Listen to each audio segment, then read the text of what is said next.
ನಮ್ಮಲ್ಲಿ ಒಂದೆರಡು ತಲೆಮಾರು ಹಿಂದಿನವರೆಗೂ ಎಲ್ಲಾ ಆರೋಗ್ಯ ಸಮಸ್ಯೆಗಳಿಗೂ ಮನೆ ಮದ್ದುಗಳ ಮೊರೆ ಹೋಗುತ್ತಿದ್ದ ಜನರೇ ಹೆಚ್ಚು. ಆದರೀಗ ಡಾಕ್ಟರ್ಗಳಿಲ್ಲದೆ ನಮ್ಮ ಜೀವನವಿಲ್ಲ. ಸಣ್ಣ ದೊಡ್ಡ ಎಲ್ಲಾ ಸಮಸ್ಯೆಗಳಿಗೆ ನಾವು ಓಡೋದು ಆಸ್ಪತ್ರೆಗೆ. ಆದ್ರೆ ನಾವು ಹಿಂದೆಯೂ ತೋರಿಸ್ತಾ ಬಂದಂತೆ ನಮ್ಮ ದಿನನಿತ್ಯದ ಬಳಕೆಯ ಹಲವು ವಸ್ತುಗಳು ಸಣ್ಣ ಪುಟ್ಟ ಆರೋಗ್ಯ ಸಮಸ್ಯೆಗಳಿಗೆ ಮನೆಯಲ್ಲಿಯೇ ನಿವಾರಣೆ ಒದಗಿಸುತ್ತದೆ. ಅಂತ ಪದಾರ್ಥಗಳಲ್ಲಿ ಕಡಲೆಕಾಳು ಸಹ ಒಂದು. ಹಾಗಾದ್ರೆ ಕಡಲೆಕಾಳುಗಳಿಂದ ಸಿಗುವ ಲಾಭಗಳು ಏನು ಅಂತ ನೋಡೋಣ.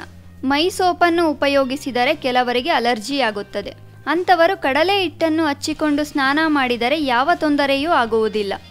ಕಡಲೆ ಹಿಟ್ಟಿನಿಂದ ಕೂದಲನ್ನು ತೊಳೆಯುತ್ತಿದ್ದರೆ ತಲೆ ಕೂದಲು ರೇಷ್ಮೆಯಂತೆ ನುಣುಪಾಗುತ್ತದೆ. ಮಿತವಾಗಿ ಹುರಿದ ಕಡಲೆಯನ್ನು ಬಳಸುವುದರಿಂದ ವೀರ್ಯ ವೃದ್ಧಿಯಾಗುತ್ತದೆ.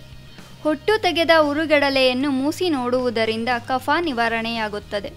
ಹುರಿಗಡಲೆಯನ್ನು ಆಗಾಗ ತಿನ್ನುತ್ತಿದ್ದರೆ ನೆಗಡಿ ಕಡಿಮೆಯಾಗುತ್ತದೆ. ಹುರಿಗಡಲೆ ಹಿಟ್ಟಿಗೆ ಹೆಚ್ಚಿದ ಖರ್ಜೂರ, ಹಾಲು, ಸಕ್ಕರೆ ಬೆರೆಸಿ ಸೇವಿಸಿದರೆ ಶರೀರದ ತೂಕ ಹೆಚ್ಚುತ್ತದೆ. ಹುರಿಗಡಲೆ, ಖರ್ಜೂರ, ಹಾಲು, ಸಕ್ಕರೆಗಳಿಂದ ಲೇಹ್ಯ ತಯಾರಿಸಿ ತಿಂದರೆ ಶೀಘ್ರವಾಗಿ ವೀರ್ಯ ಸ್ಖಲನವಾಗುವುದಿಲ್ಲ. ಇವತ್ತಿನ ಈ ಟಿಪ್ಸ್ ನಿಮಗೆ ಇಷ್ಟ ಆಗಿದ್ರೆ ಲೈಕ್ ಮಾಡಿ, ಕಮೆಂಟ್ ಮಾಡಿ, ಶೇರ್ ಮಾಡಿ ಹಾಗೂ ನಮ್ಮನೆ ಡಾಕ್ಟರ್ ಚಾನಲ್ಗೆ ಸಬ್ಸ್ಕ್ರೈಬ್ ಮಾಡಿ.